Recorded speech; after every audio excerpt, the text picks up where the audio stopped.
아침 저녁으로 굉장히 이제 쌀쌀한 겨울이 다 온 것 같은 그런 느낌이 듭니다. 코로나도 잠잠해지는 듯 하다가도 또 언제 터질지 모르는 시한폭탄처럼 또 우리를 자꾸 두렵게 만들고 있죠.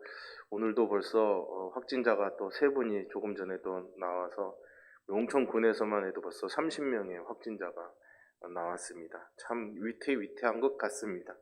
그럼에도 불구하고요, 어김없이 이렇게 계절이 또 바뀌고 또 이렇게 추수감사절이 돌아온 거 보면은요, 전도서 3장의 1절 말씀처럼 범사에 기한이 있고 또 천하만사가 다 때가 있다라는 말씀이 생각이 납니다. 이렇게 감사의 계절이 돌아오는 것처럼 우리에게도 언제 이 어려움들이 해결될 것인가 라는 막연한 기대감이 있지만 또 하나님의 때에 이 모든 어려움들도 반드시 끝나게 될 날이 있으리라 소망합니다. 우리가 추수감사절을 보내면서 우리 영혼에 하나님께서 정해놓으신 때가 있다라는 것을 우리가 다시 한번 기억하면서 매일매일 우리의 삶을 정말 보석처럼 살아갈 수 있는 지혜를 얻는 이 시간이 될 수 있기를 간절히 소망합니다. 오늘 우리가 읽은 본문의 말씀은 잘 아시는 달란트의 비유입니다. 그리고 제가 한 2달여 전에 누가복음의 말씀 같은 본문을 가지고 문화의 비유로 여러분들과 함께 나눈 기억이 있습니다. 오늘 본문에 보시면 한 주인과 3명의 종이 등장하지요. 주인이 타국으로 떠나면서 종들에게 자신의 소유를 맡기게 됩니다. 어떤 이에게는 하나를 맡기고 어떤 이에게는 2를 맡기고 또 다른 이에게는 5 달란트를 맡기게 되죠. 이 비유를 보면 각자에게 맡긴 재산이 달랐다는 것을 보게 됩니다. 또 받은 것이 달랐던 것처럼 주인이 돌아왔을 때 각각 그 주인에게 돌려준 그 결과물들도 다 달랐습니다. 다 달라서 달란트의 비유인 것 같습니다. 아무도 안 웃으시면 제가 열심히 준비한 이 유머가 의미가 없는데요. 네.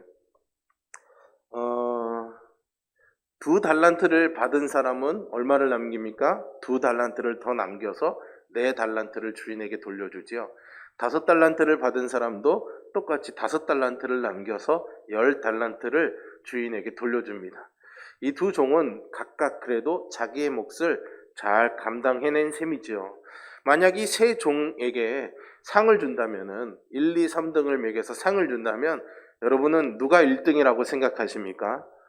아마도 대부분이 5 달란트를 남겨서 10 달란트를 주인에게 돌려준 그 종을 1등이다 이렇게 생각할 것입니다. 하지만 이 종들 덕분에 큰 이득을 보게 된 주인과는 달리 우리의 시선에 불편하게 느껴지는 또 다른 한 가지가 있는데요. 왜 하필이면 종들에게 다른 달란트를 나누어 줬을까 하는 것입니다. 왜 특별한 이유 없이 차등을 두어서 달란트를 나누어 줬을까요? 그리고 나누어준 그 달란트에 따라서 결과도 달랐던 것이 어떻게 보면은 지금 우리가 금수저니 흙수저니 하면서 태어날 때부터 이미 출발선이 다르기 때문에 아무리 몸부림치고 애써도 그 한계를 넘어설 수 없는 그런 우리의 어떤 불편함, 우리의 그런 불평, 원망들이 이 안에서 느껴지기도 합니다. 어차피 출발선이 달랐으니 다를 수밖에 없는 것이지 않냐 이렇게 항의할 수도 있겠죠. 그런데요, 막상 이 종들을 대하고 있는 주인의 태도를 살펴보면은 우리가 그렇게 화를 낼 만한 불평이 존재하지 않는다라는 것을 발견하게 됩니다. 먼저는 21절과 23절에 보시면은요, 주인이 이 2 달란트를 남긴 사람과 5 달란트를 남긴 종들에게 착하고 충성된 종이다 라고 평가를 내립니다. 그리고 나서 보상을 해주는데 그 보상이 무엇입니까? 주인의 즐거움에 참여하라는 것이죠. 여러분 생각해 보십시오.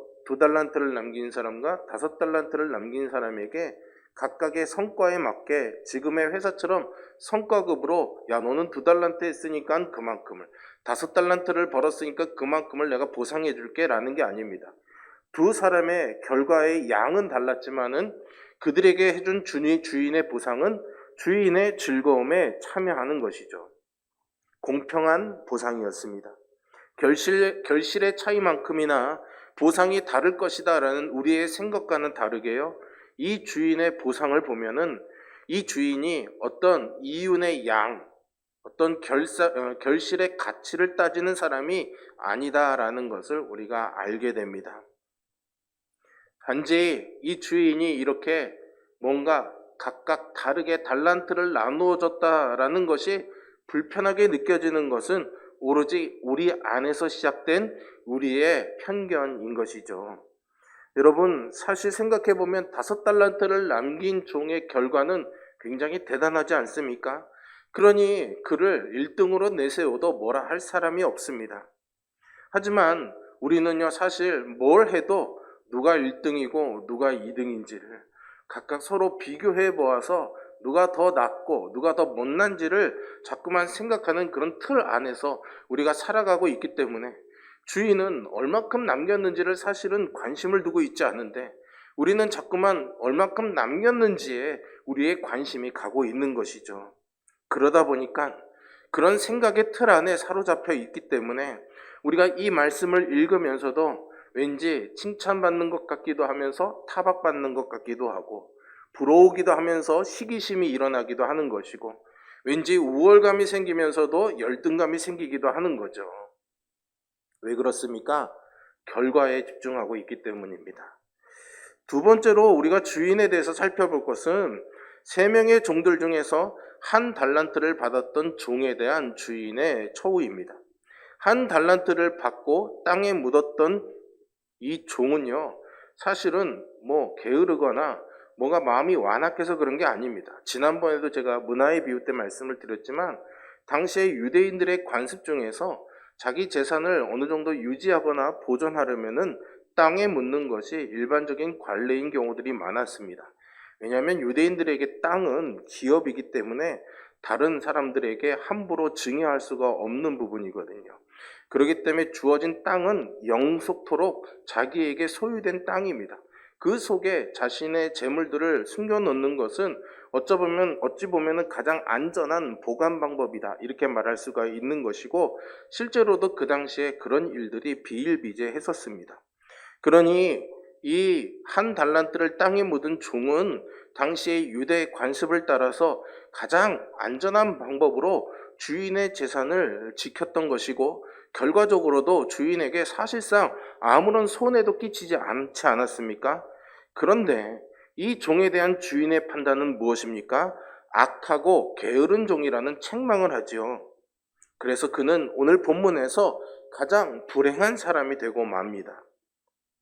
사실 우리의 기준이나 아니면 당시 유대인의 기준으로 보면은 이 사람이 딱히 정말 이렇게 악하고 게으르다라고 책망받을 만한 그런 거리가 있나 싶은 생각이 듭니다. 그리고 뒤집어서 생각해 보면요, 여러분, 사실 결과가 좋아서 다행이죠. 2달란트 받은 사람이나 5달란트 받은 사람이 그 재산을 어떻게든 늘려보려고 뭔가를 시도하다가 어떻게 잘못하면은 그 있는 재산마저도 다 날려버리는 경우들도 있지 않습니까? 그러니 어찌 보면 자기 것도 아닌데 주인의 것을 자기 임의대로 어딘가에 투자하거나 어딘가에 어떻게 재화를 써서 뭔가를 하려고 했던 시도가 어떻게 보면은 월권이고 어리석은 것이라고 꾸짖을 수도 있는 내용이라 이렇게 생각이 됩니다.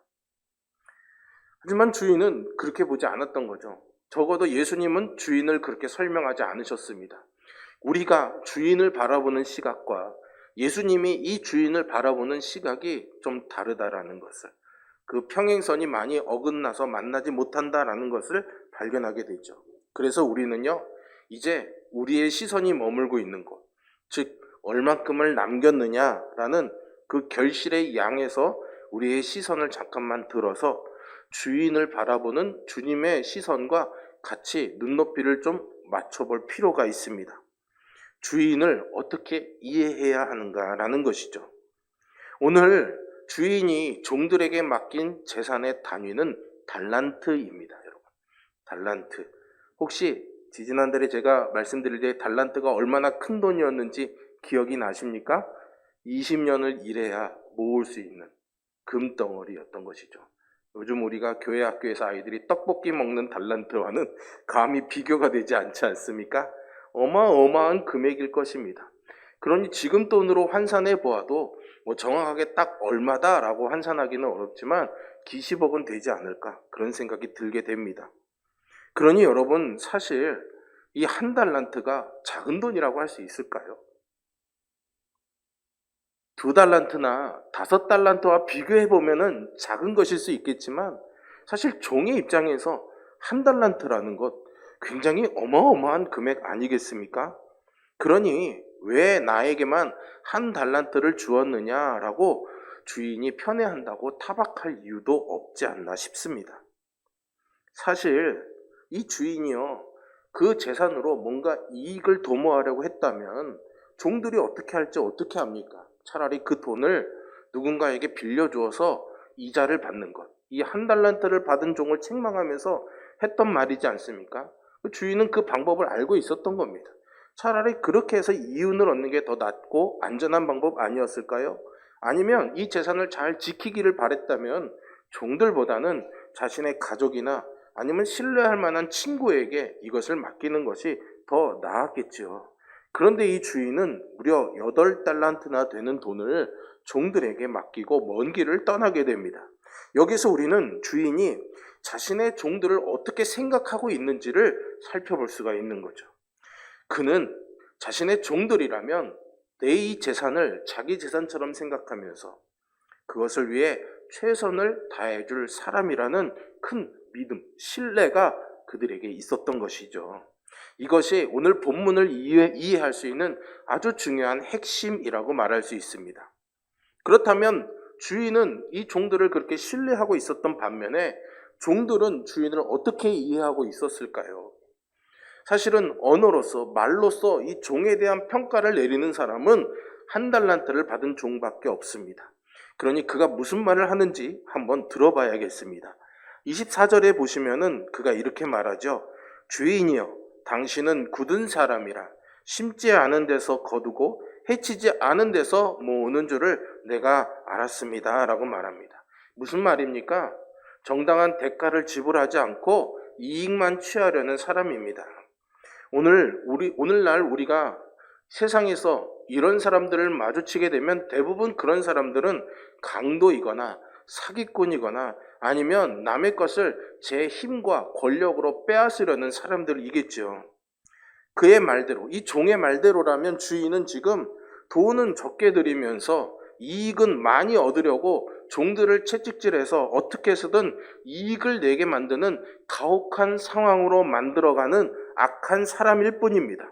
그러니 이 종에 대한 종이 주인을 이해하고 있는 이 입장에서 주인은요, 두려운 사람일 수밖에 없죠. 이익을 내오지 못하면은 뭔가 불이익을 당할 것 같은 그런 두려움이 그에게 있었던 것입니다. 그 두려움이 결국 주인에 대한 신뢰를 저버리게 만든 것이죠. 그리고 주인은 그것 때문에 이 종을 책망하게 됩니다. 그래도 우리는 여전히 주인이 종들을 너무 차별해서 달란트를 따로따로 준 거 아니냐라는 불편한 마음을 가질 수 있을 것입니다. 한 사람은 2달란트, 또 다른 사람은 5달란트를 주었으니 나는 한 달란트만 받아서 너무 불공평하다라고 생각할 수 있겠죠.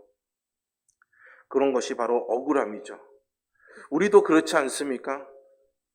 왜 나만 이렇게 살아야 돼? 왜 나는 저 사람보다 더 많이 가지지 못하지? 라는 생각이죠. 근데 다시 한번 원점으로 돌아와서 생각해 보면 한 달란트도 결코 적지 않은 돈이었던 거죠. 적지 않은 재산이었습니다.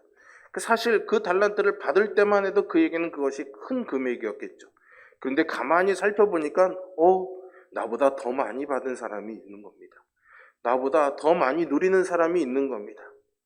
주인이 그 종에게 준 절대적인 양보다 다른 사람과 비교하는 눈을 들어보니까 그것이 결코 많은 것이 아니라 적은 것이라고 느껴지게 되는 거죠. 그래서 불평이 나오게 되는 겁니다. 어쩌면 우리가 하나님께 적게 받았기 때문에 감사하지 못하는 것이 아니라 우리가 받은 것이 얼만큼인지를 잘 이해하지 못하고 세상적인 기준과 남과 비교하는 눈 때문에 우리가 받은 것의 가치를 잃어버린 채 우리가 감사를 잊고 살아가는 것은 아닌지 이 추수감사주일에 우리가 다시 한번 짚어봐야 될 부분이라고 저는 생각합니다. 더군다나 그런 억울함을 누구도 몰라주고 그런 불평등함을 누구도 이해해주지 못하니 너도 나도 다 서운함을 가지고 살아가는 것이 우리의 모습인 것이죠. 한 달란트 받은 종의 마음이 바로 그랬던 것입니다. 그런데요, 여러분, 정말로 이 주인이 불공평하게 나누어 준 것일까요? 그렇지 않습니다. 15절의 말씀에 보시면 분명히 주인은 그들의 재능대로 각각 나누어 주었을 뿐입니다. 그들의 재능대로입니다. 그들의 능력대로예요. 그들이 받은 그 재산을 처리할 수 있는 능력을 가진 만큼 주인이 그들에게 나누어 준 것입니다. 사실은 자기에 대해서 자기가 평가하기는 쉽지 않습니다. 주인은 종들을 평가할 수 있는 입장이죠. 그렇다고 해서 주인이라고 모든 종들을 다 잘 평가할 수 있는 것은 아니라고 저는 생각합니다. 그 사람이 어떤지, 그 사람의 기질이 어떤지, 그 사람의 상황은 어떤지 모든 것들을 잘 이해하고 알아야지만 그 사람에게 얼마큼을 맡길 수 있는지를 판단할 수가 있는 거겠죠. 그러니 주인이 이 종에 대해서 어떤 애정과 관심을 가지고 두루 잘 살펴보지 않았다면은 이 종에 대해서 알 수 없었고 그 재능대로 나누어줄 도리도 없었을 것입니다. 그러니 주인이 평상시부터 이 종들을 잘 살피고 헤아려 왔기 때문에 각각 그 재능대로 재산을 나눠줄 수가 있었던 것이죠. 여러분, 세상의 방식은 이 주인의 방식과 다릅니다. 세상은 똑같이 나눠줍니다. 그런데 똑같은 기준도 들이댑니다. 그 사람이 그걸 잘할 수 있는지 잘 못하는지는 중요하지 않습니다. 누구나 다 성공하려면, 누구나 다 칭찬받으려면, 누구나 다 인정받으려면 적어도 이만큼은 해야 돼라는 절대적 기준이 있는 것이죠. 그리고 모든 사람들이 거기에 맞게끔 강요합니다. 그러다 보니까 그 기준에 넘치는 사람들은 지나친 자기 과시와 교만에 빠질 수 있는 위험이 생기고요. 거기에 미치지 못하는 사람들은 열등감과 소외감에 짓눌리는 경우들이 많습니다. 있는 그대로, 그 모습 그대로 보아야 되는데 있는 모습 그대로 보는 것은 고사하고서라도 가지고 있는 재능조차도 제대로 인정받지 못하는 경우들이 많죠. 그런 세상에서 우리가 내몰려 살다 보니까 어느새 주인의 그 고마운 마음은 기억하지 못하고 불공평함에 툴툴거리는 우리만 남게 된 것은 아닐까요? 이제 우리는 말씀을 정리하면서 정말 중요한 것을 한 가지 짚어봐야겠습니다.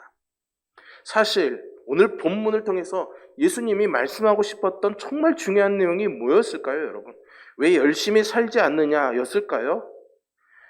오늘 이 본문과 다른 누가복음이나 복음서의 병행 구절들을 잘 살펴보면 오늘 본문의 앞뒤로 주님이 강조하시는 내용이 나오는데 그것이 바로 종말의 때에 관한 것입니다. 주님의 날에 관한 것이죠. 마지막 날에 관한 이야기들을 하시면서 주님이 이 비유를 하셨습니다. 그러니 오늘 이 달란트의 비유는 주님의 종말과 연결되어져 있습니다. 우리의 마지막 날과 연결되어져 있는 것이죠. 그런데 성경은요, 우리가 각자의 능력이나 재능 혹은 그것으로 얼마나 많은 결실을 남긴 종이 되는지를 재촉하고 있지 않습니다. 세상의 기준은 마지막 결산할 때 얼마큼 남겼어?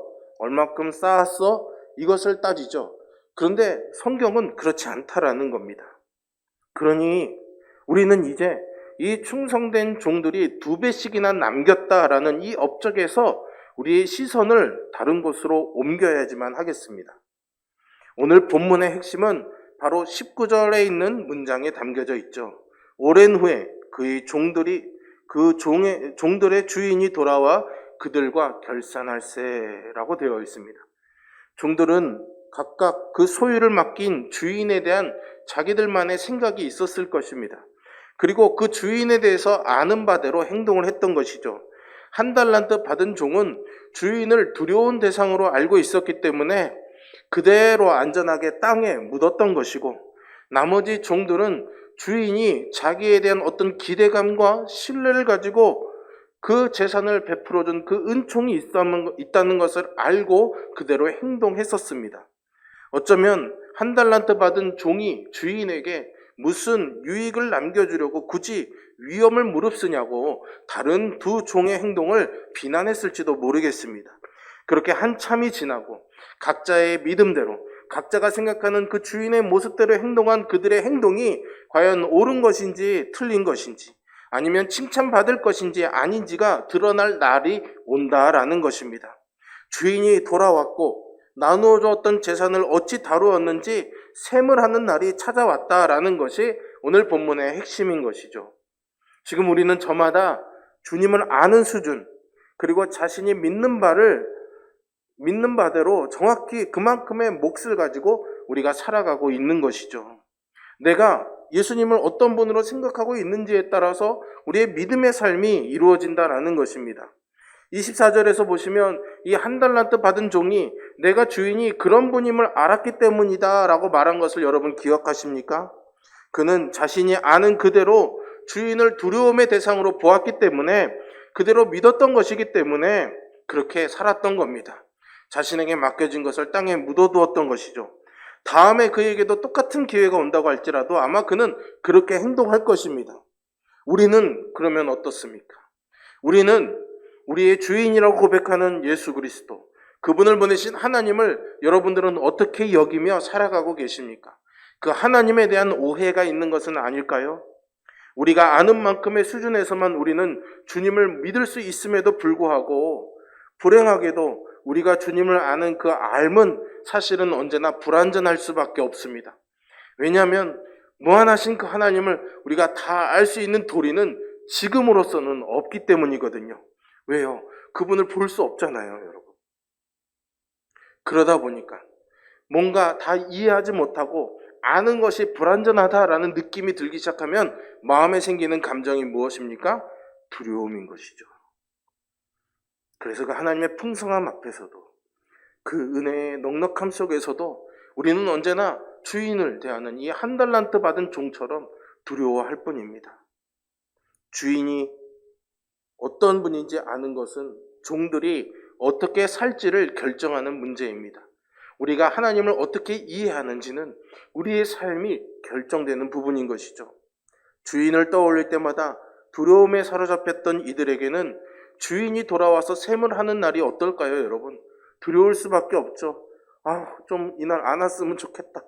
내일 좀 무슨 일이 벌어지면 안 될까? 주인이 오다가 자빠져서 코가 깨지면 안 될까? 별의별 생각을 다 하겠죠. 그렇게 종말을 향해 달려가는 그 순간이 고통스러울 수밖에 없습니다. 마치 시험 날짜가 하루하루 다가오는 학생들처럼 말이죠. 그러나 여러분, 이미 자신을 향해서 무한한 그 신뢰를 준 주인의 그 고마운 마음을 기억하는 사람들은 어땠을까요? 야, 주인이 나를 이만큼 믿어주니 내가 맡겨준 이 재산을 가지고 주인을 기쁘게 해야지. 나 이만 주인을 기쁘게 해줄 이런 일들을 열심히 하고 있어. 그런 사람들에게 주인이 오는 날이 기다려질까요? 피해가고 싶을까요, 여러분? 기다려지게 되겠죠. 그러니 나를 믿어준 그 몫과 그 주인을 향한 나의 신뢰가 얼마큼인지를 확실하게 드러내게 될 그 마지막 그 날이 그런 사람들에게는 기다려지는 즐거움의 날이 되는 것이죠. 그 날까지 이런 사람들은 주어진 매일 안에서 무엇을 채우며 살아가겠습니까?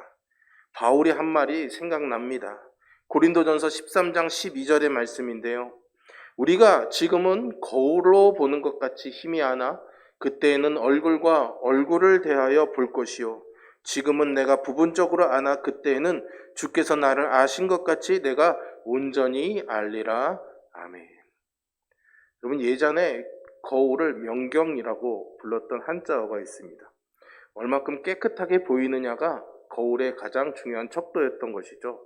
지금 우리가 아는 유리로 만든 거울은 아주 명료하게 나의 모습을 볼 수 있습니다. 그러나 수천 년을 거슬러 올라간 고대에는 그런 거울이 없었습니다. 동과 같은 그런 금속류를 맨질맨질하게 갈고 갈아가지고 반짝반짝 빛나게 해가지고 비춰지는 그 모습을 거울로 삼았던 거죠. 쉽게 말하면 여러분들 자동차 같은 거 보시면 자동차 외부에 코팅이 잘 돼 있어서 맑은 날 보시면 자기 얼굴이 비춰지지 않습니까? 그것이 그 당시의 거울이었던 겁니다. 그러니 거울로 보는 것은 사실은 정확한 자신의 모습이 아니었던 거죠. 명료하게 볼 수 없었던 것입니다. 우리가 주님이 오시기 그 전에는 주님을 아는 지식으로 믿을 때에는 그렇게 거울로 보는 것처럼 희미하다라는 겁니다. 그런데 바울이 우리에게 권면하는 것은 그 희미하게 보이는 것으로, 그 희미하게 이해하는 그 주인을 신뢰하는 믿음으로 살아가게 되면 주께서 나를 아시는 것처럼 나도 주님을 온전하게 알게 될 그 날이 반드시 올 것이다 라는 거죠. 나는 그 날을 기다리며 지금을 기쁨으로 산다는 겁니다. 지금은 주님이 내게 계시지 않는 것 같고, 주님이라면 왜 나에게 이런 불편한 일을 만드시는 것이고, 주님이 왜 나에게 이런 부당한 일을 행하시는지 도무지 알 방법이 없고 보이지는 않는데, 그날에는 주님이 왜 그러셨는지, 주님이 그때 내게 주신 사랑과 나를 향한 신뢰가 무엇인지를 알게 할 그날이 올게 될 것이다. 그 주인을 향한 믿음을 가지고 살아가는 소망, 그것이 바울에게 있었던 거죠. 저도 그와 같은 소망으로 살아갑니다. 여기 있는 우리 모두도 그런 소망으로 살아가기를 간절히 축복합니다. 사실 우리의 지나온 걸음들, 지나온 삶들을 돌아보면 부끄럽지 않습니까? 얼마나 형편없었는지, 얼마나 엉망이었는지 굳이 따지지 않아도 나 스스로가 잘 알 것입니다. 그럼에도 불구하고 그 형편없음에 오늘이라도 당장 우리의 인생이 끝나도 아무 말 할 수 없는 우리들인데, 주님이 그런 우리들에게 너 이제 끝이야 라고 말하지 않으시고 오늘이라는 시간을 또 허락해 주시지 않습니까? 그것이 우리를 잘 아는 주인이 우리에게 베풀어주는 달란트요 은혜인 줄로 믿습니다. 주님은 어떠한 상황 속에서도 나를 있는 모습 그대로의 나로 신뢰해 주시고 나를 이해해 주시고 나를 지지해 주신다는 사실을 우리는 믿어야지 됩니다.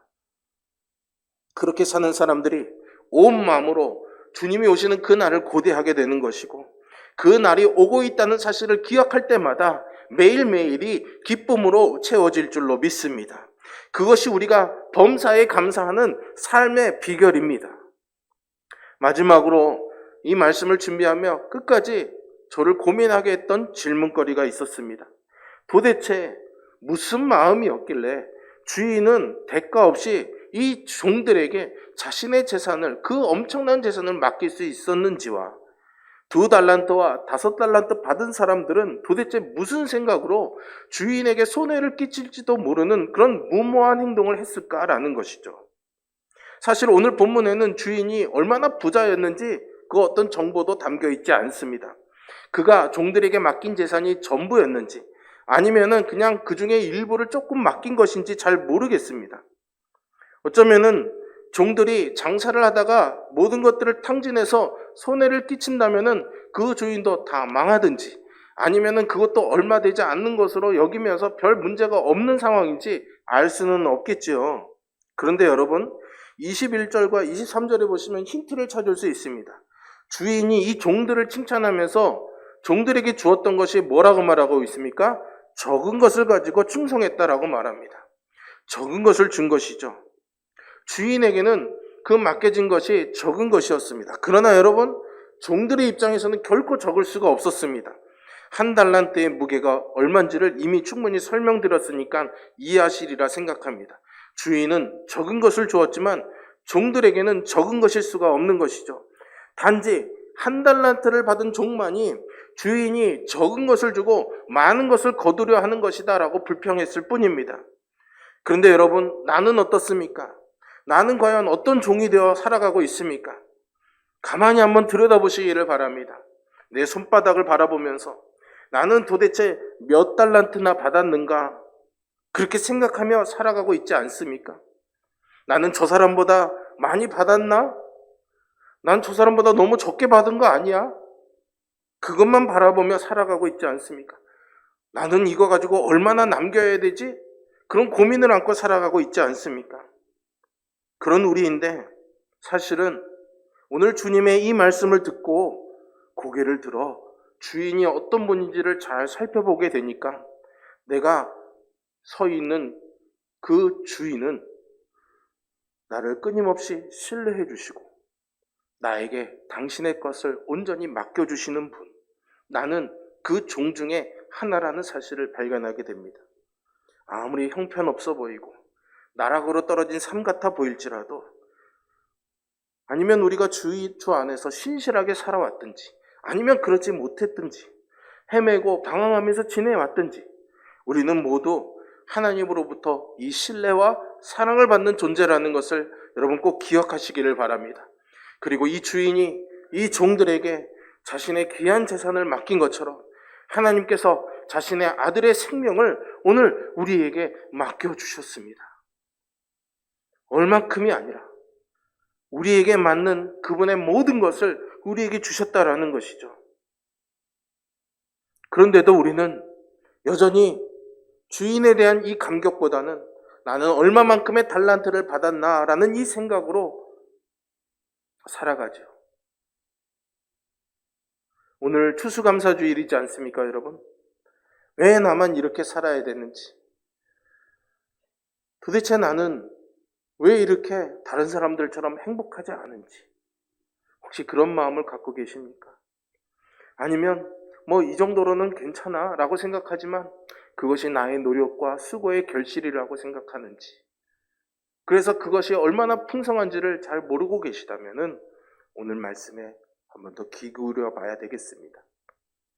그런 우리를 향해서 주님은 우리를 신뢰해 주시고 우리와 함께 해 주시는 거죠. 지난 한 해의 시간을 셈하여 보는 오늘처럼 이제 우리의 삶을 셈하여 보는 그 주님의 날이 곧 우리에게 올 것입니다. 주님의 재림이 아니면은 우리 각자의 개인의 종말인 죽음이 우리를 주님께로 이끌고 갈 것이죠. 그리고 그날 주님은 우리에게 물으실 것입니다.